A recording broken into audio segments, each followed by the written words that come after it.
Welcome to Cybersecurity Where You Are, the Center for Internet Security's podcast. I'm Sean Atkinson, CISO at CIS. And I'm Tony Sager, Senior Vice President and Chief Evangelist at CIS.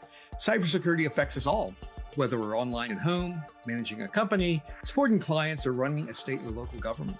So join us on Wednesdays as we discuss trends and threats, explore security best practices, and interview experts in the industry. Together, we'll clarify these issues, creating confidence in the connected world.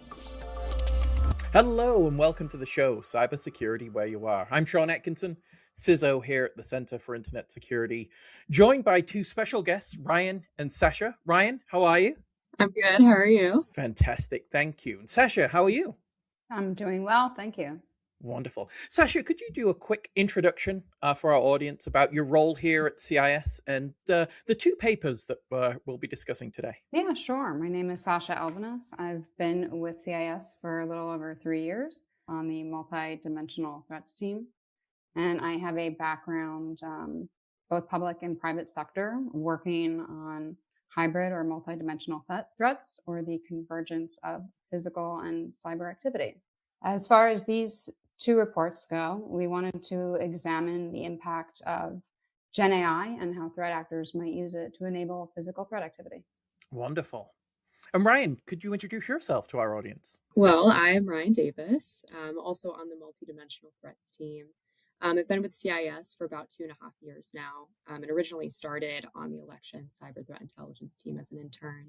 But I've been looking at AI-related threats kind of since the beginning starting here. So very excited to kind of continue and talk about these reports today. Wonderful. Well, thank you, Rian. Thank you, Sasha. And I want to get into some of the thoughts. And this starts with really the foundation of both papers is looking at some of the real world cases now, telling us about the threat landscape. And Rian, it seems to have shifted with Gen AI becoming widely accessible. That seems to have changed the frontier, the landscape of threat. Do you agree? Yes, definitely. I mean, the shift was quick. There have been several cases over the past year where it was revealed threat actors have leveraged generative AI to assist in the planning process for an attack. You have the January 2025 Cybertruck explosion in Las Vegas, where ChatGPT was used to research explosive quantities, firearm types, and other related questions. In 2025, OpenAI's automated systems flagged an account for violent gun-related activity several months prior to the user then conducting a school shooting in 2026. And these are just two examples. There are more. But really what these real-world cases have demonstrated over the past year is that widely available generative AI tools can meaningfully lower the barrier between violent intent and operationalizing activities. And I want to note too, there's been a lot of discussion about how AI lowers the barrier to entry and streamlines workflows for threat actors conducting cyber threat activity or information operations. But this shift is also likely happening for threat actors seeking to cause physical disruptions as well. We pretty rapidly saw how cyber threat actors were implementing AI into their use cases. And, we've been talking about that a lot, but, we are seeing that in the physical space as well. Absolutely. And I think also, Sasha, as we look at generative AI platforms, the ability to bypass, as it were, the built-in guardrails, so the jailbreaking techniques, we've seen this happen before. We see it continue. Could you go through any of your thoughts on both the techniques and really then how quickly these models are now trying to build in better or stronger capability in the space or greater guardrails to manage prompt injection? Well, I don't want to get too specific on what we did because we wouldn't want to provide, a roadmap for any potential threat actors out there that might be listening. But basically, you're demonstrating a supposed legitimate need for the information, right? So building your questions around that is really kind of a way that we've seen be very successful. And the way that these models are built, they're there to be our assistants. They're there to keep us engaged. They're there to provide us with not just the information we request, but to keep us going, right? And did you think of this thing? And would this information be helpful? Well, the same is true for these very sensitive questions we might be asking. And once you demonstrate or provide it with an adequate response as to why you need the information, it's kind of, fair game at that point. So, I don't anticipate that to change because for the majority of questions, there's someone out there with a legitimate need for an answer. Unless I was joking with Ryan before, it's like, unless you're asking for the codes to the nukes, right? Like, there's really going to always be probably an opportunity to justify your request. And I don't think that that's any different from access to information, previously. We see this with the internet. This information is there. It's not that it isn't. It's just that it's a little bit easier to sift through now. Yeah. Well, I agreed. I think there's, with generative AI, there's that added element, as it were, of contextualization of some of the questions and trying to get that feedback. Sort of feels like, Ryan, like social engineering of the underlying system. But once you hit that precipice, as it were, to get the answers you're looking for, it kind of seems like you can now pivot to many different topics and kind of the guardrails are off. We've built that trust. Here, I'm ready to give you everything, as it were, as from a generative AI perspective. And then the concept of session persistence really also aligns in that space. What are your thoughts as looking at these techniques, kind of the social engineering element of generative AI, and then the kind of once one guardrail is down, it seems like others will not persist, and you can ask as many questions for diverse topics as you wish. Yeah, I mean, I think basically it implies that, these models offer threat actors the opportunity to really streamline their research process, enabling them to receive tailored information and instructional materials based on their specific prompts. And I think one kind of real world example we can kind of look at is the Cybertruck explosion that I mentioned previously, where screenshots were released to the public by the Las Vegas Metropolitan Police Department that revealed that the alleged perpetrator was asking ChatGPT for information about the number and types of explosives needed to create the blast, what firearms could be used to initiate the explosion, stuff like that. But if you look at the prompts, it was things like, could it ignite tannerite? What pistol could set it off? And these aren't questions that you can just input into a search engine because a search engine doesn't know what it is referring to, compared to a chatbot, which can refer to earlier prompts and responses and has that context. So this session persistence really enables threat actors to have this kind of continual conversation where the answers are tailored to their specific use case. And the initial kind of investment of crafting an effective jailbreak kind of unlocks a research session where the model treats the user like it's operating within this permissive environment. So it becomes easier and easier to pivot within that conversation as well. And once you know what strategy you need to use to kind of get to that more permissive kind of conversation with the chatbot, you can then pretty easily reuse that strategy for other lines of research too. Exactly. Well, I mean, it leads you now down diversified and different elements. That session persistence, in terms of that overall creation, gives you now an opportunity to expand thought. We even Sasha, one of the elements that we saw was from critical infrastructure, where you go down a specific path of vulnerability, but then it starts to elaborate on certain actions and capability to really in a full attack cycle, right? A full TTP matrix of hypothetical reconnaissance, C2 from command and control, post-attack escape. This sort of changes an approach where we now have certain defensive capability requirement in terms of action on objective for one specific element, but now we're starting to see a complete attack profile being generated. How does that change an approach from a critical infrastructure operator? Well, it means that the critical infrastructure operators have to assume that actors that might want to target them are equally as informed as they are, because they can be, and especially with critical infrastructure, in a lot of our sensitive sites, a lot of that is information that's publicly available. And the AIs try to weave in that creativity element. So I think that the approach really needs to be, we must assume that all of this information that we know about ourselves is equally accessible and can be used against us in ways that we haven't really been able to assume were available previously to, any individual that's motivated to learn about it. It does provide that specificity that just was much harder to attain before.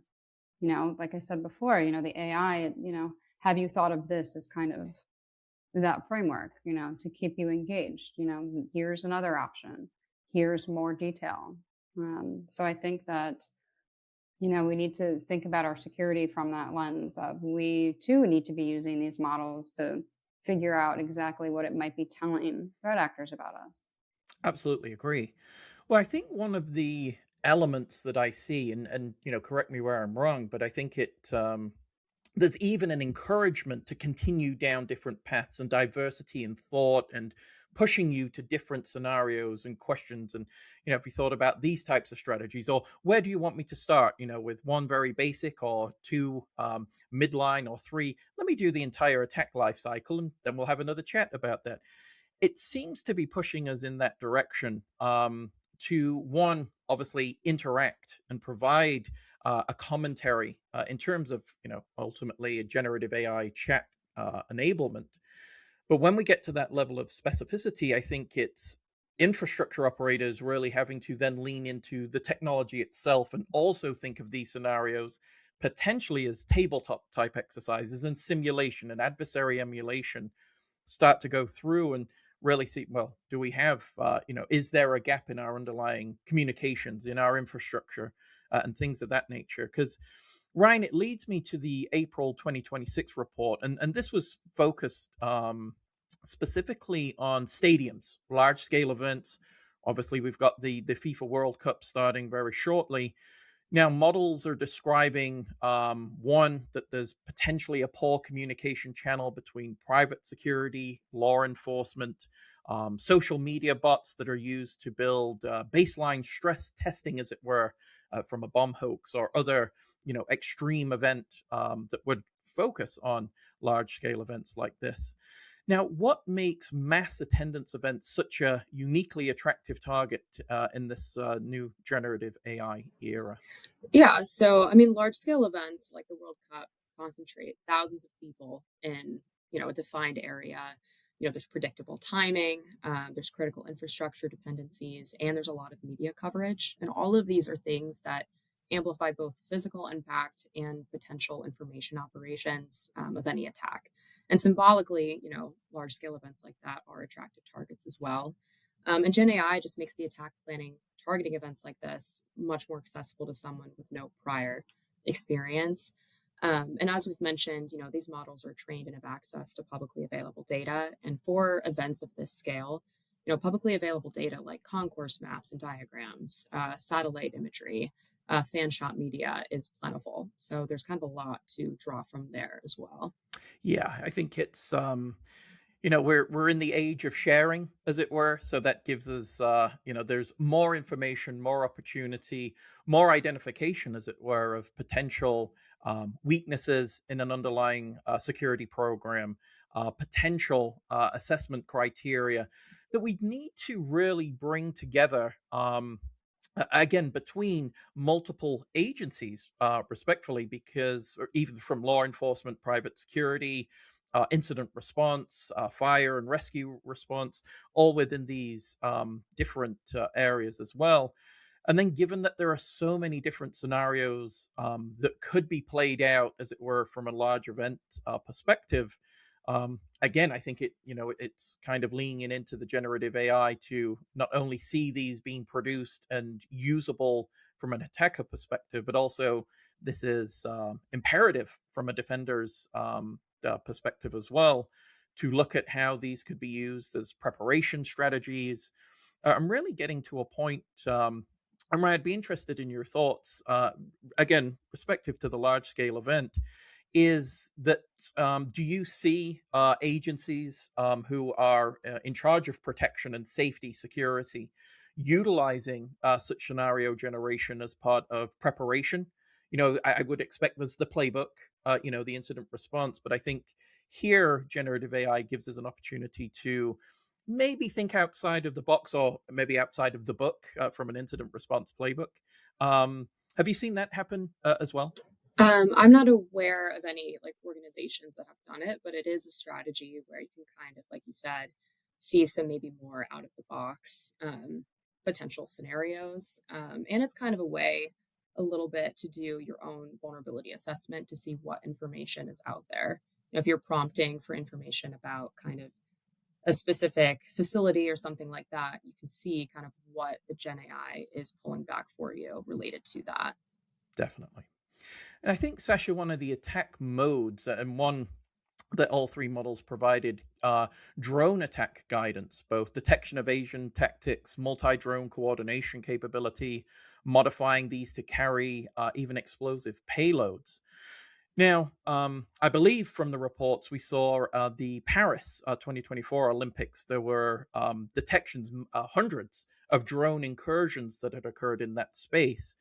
Do you see a strategy where counter UAV systems are ready to deal with the threat of generative AI helping plan such drone attack strategies? Well, I think this is a bit of a sensitive topic. And, I don't pretend to be a military expert in the way of, evading threats associated with UAVs, but I do think that the threat is rather significant. And based on what we do know about the technology, I think it is rather hard to safely interdict, incidents with UAVs while ensuring, public safety as well. So I do expect this to be an ongoing issue and, an industry-wide question on, how do we protect, again, public safety while mitigating these risks? I don't have a great answer for it. I think it's one of those questions we really will be facing for quite some time. We'll just have to see what the future holds on that one. Yeah, I think it's, one of the elements that we also look at is when we're starting to strategize about different attack strategies. And one of the reasons why I was, mentioning that utilizing the generative AI to really assess the playbook strategy is that the models themselves start to, I wouldn't say hallucinate, but generate their own harmful suggestions, right? They're leaning into what they're trained on and trying to then, provide this, and in some cases, non-deterministic. I could ask a question and yourself, Ryan, we get different answers, right? But even going through this, and when we're not explicitly asking for certain strategies or certain points of ambush or things of that nature, there is, an element here from unprompted capabilities and strategies, tactics, techniques being generated. So, what now does that say about either a gap between the platforms, their intended purpose, and now what we're actually seeing them provide? I can take this one. It tells us that, the safety problem isn't only about what users explicitly request, but also about what the model's own reasoning kind of produces as it's trying to be helpful within, this established conversational context. Like one of the models spontaneously offered to generate a visual ambush sequence diagram during a line of questioning related to targeting law enforcement. And that wasn't in response to a prompt. It was just the model extrapolating what would be useful next and proactively offering it. And it also kind of reinforces that session persistence concern, where once a model is operating kind of in this permissive jailbroken context, it may not just answer questions, but actively anticipate what the threat actor needs next in the planning process. And in doing so, it may also offer suggestions that weren't even on the threat actor's radar to begin with as well. Yeah. Well, that's, it's funny because it leads us down certain paths. Because one of the things we'd mentioned was, well, let's use the generative AI to now start to plan and utilize it for tabletop and simulation and things like that. I think one of the issues is, well, I could ask it that same question as I just mentioned. This non-deterministic element, as it were, is it could have a completely different plan and strategy that we've not prepared for. And again, it's trying to what's most likely, trying to do kind of a risk assessment. What would we look for in these spaces? And when we get to the larger events, it's there's so many different avenues of attack. It becomes almost, if we try to simulate every scenario, well, we probably need 25, 30 years in order to plan a single event. Doesn't make any sense to then build that into that space. And it's, as I see as moving forward, Sasha, we look at the assessment, right? So we've got generative AI creators looking to improve safety measures, right? We want to have these guardrails in play to help protect against certain generation of unprompted content, and also the context of that content that you've proven through these reports. But it seems like that's going to be a tension. So there's a functionality that needs to be provided from a business, from a generative AI capability, but then also that there's a policy and prioritization of restriction and control that is really in the balance for companies to make. Are we seeing them push more towards safety? Are we waiting now for certain executive orders, certain approaches from organizations who are utilizing the technology, contributing to the rise of AI, as it were, or generative AI at least? Are we seeing tension in that space? Are we seeing improvement? Is it not improving fast enough? Any thoughts there, Sasha? Yeah, I think that there's certainly an attempt on the AI company side, but I think it's an uphill battle. I think that's, you don't put it back in the box. This is our new reality, and that's really what we wanted the main takeaway to be from both of these reports. Really, is this is here to stay. It has vast positive functionality, but this is the other side of the coin. So it's not, how do we make it safer, because I don't personally think that's very possible. But what I do think is we all collectively need to look at the threat environment through the lens of, what would AI say about this? What information can it provide to threat actors?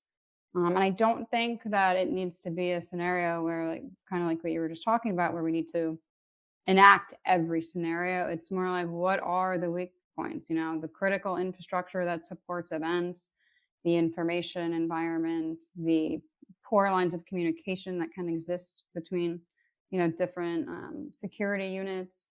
We need to focus on those things. Again, going back to critical infrastructure, there are so many facilities and aspects that support, let's say, a power grid. But if a component of that is now easily identifiable as critical, whereas before it might have hidden in plain sight, are you dedicating the resources to that now under the assumption that people will be able to identify it if they so choose? So I don't think it's about, I don't think we should assume that there's a possibility to make it safer in any true meaningful way. I think that the threat environment has shifted. This is our new baseline, and we need to embrace it and expand our scope in how we defend. That's great. I completely agree. Up until recently, threat activity fell into one of three domains: cyber, physical, or information operations. This made it simpler for defenders to learn about a threat actor, track its evolution, and put protective measures in place. Unfortunately, it's no longer that simple. Threats are now multidimensional, blending these three domains together. You can't analyze threats in silos any longer, and a pair of 3D glasses won't help you expose them. You need to see the entire threat environment. You need ThreatWire. Unlike separate raw data feeds, ThreatWire provides warning and analysis of multidimensional threats all in one place. That means time and money back to make better risk decisions. ThreatWire isn't just a subscription. It's an exclusive intelligence sharing network that uses its expertise to help you defend against today's multidimensional threats. Actionable intelligence in a complex world. ThreatWire's got your back. Learn more by visiting cisecurity.org/ThreatWire. I think any guardrail that's put in play, really there's techniques that are going to start to bypass those, right? That there's going to be some effort played, as we mentioned, above, in terms of injection or prompt injection type of approaches, that there's certain elements of bypassing those guardrails. And then, once you've built that trust, kind of the the cat is out of the bag, as it were, in terms of strategy and techniques that can diverge into many, many different areas as well. But I think it's important that we also address the way and the utility that generative AI is now providing those that are motivated. And I think that's, one of the big keys in the space is the reports do reflect that we could use traditional search engines to gather the intelligence. There's obviously a plethora of information on the internet, but generative AI, Ryan, adds maybe something a little extra than versus spending time doing intelligence gathering on Google. Do you want to jump into that really quick?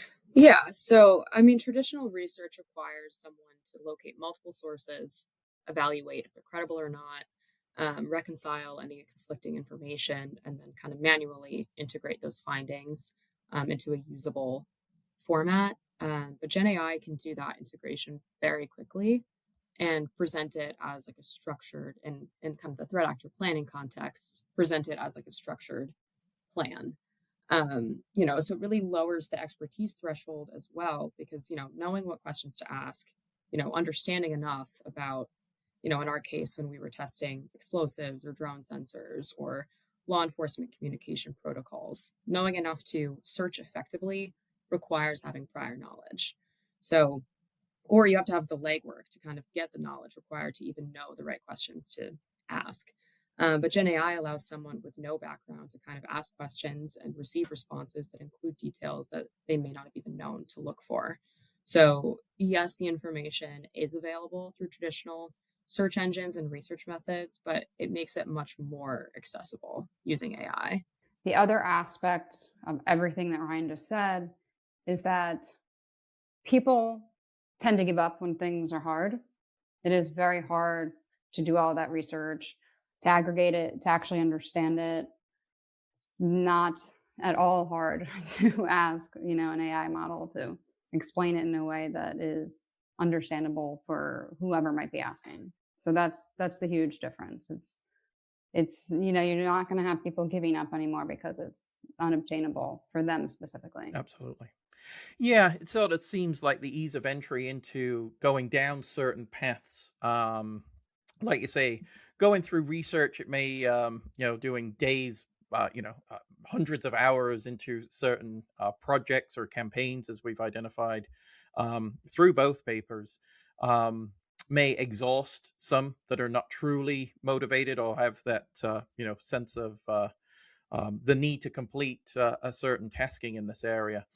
And it leads us then to some of the recommendations that we've also provided in both papers, where we've seen the, we've got the see something, say something type of campaigns that makes complete sense.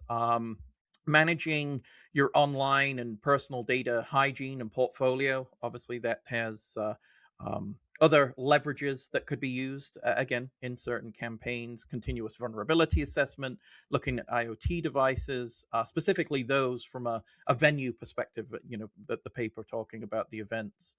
Now, Sasha, if you were to give a recommendation, a highest level action that a law enforcement official, stadium security director should take, what would that be? I would say you should do a vulnerability assessment of your area. Make sure that you understand what the critical infrastructure supporting, your event is, where it is. Are they briefed and, updated on the event? Is everyone in alignment? And, probably use a model to help you do it, because again, you want to know what's being said, right, by these models potentially. Although, like you pointed out, it might not be exactly the same by user. I'll be honest, when we compared the models that we used, there were themes across all of them. So I do think that, conducting a thorough vulnerability assessment and leveraging the tool that might be used against you is, a great way to go. Absolutely. Ryan, your perspective on an action that should be taken? Yeah, I would say another one would be focusing on any weaknesses in communications between law enforcement and event stakeholders. That's something that all of the models kind of talked about, is how that's something that can be exploited. And a lot of the threat scenarios that the models described become harder to execute or easier to contain when the coordination structure is tight. So, making sure to have unified public messaging, joint preparedness exercises, and making sure that, you've got protocols in place to maintain communication during incidents, maybe like, hoax bomb threats or swatting, that's all very important. If a security director can only do one thing, really making sure to stress test communication systems before the event, I would say is definitely pretty important. Wonderful.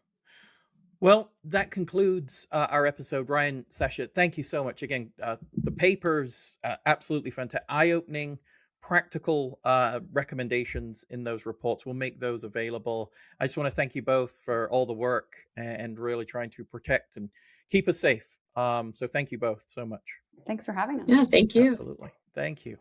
And thank you to our audience. Make sure to subscribe in all the usual ways with your preferred podcast provider. Catch us on YouTube at the CI Security. Questions, comments, send us a note at podcast@cisecurity.org. And with that, we'll talk to you soon. Thank you for listening to the podcast today.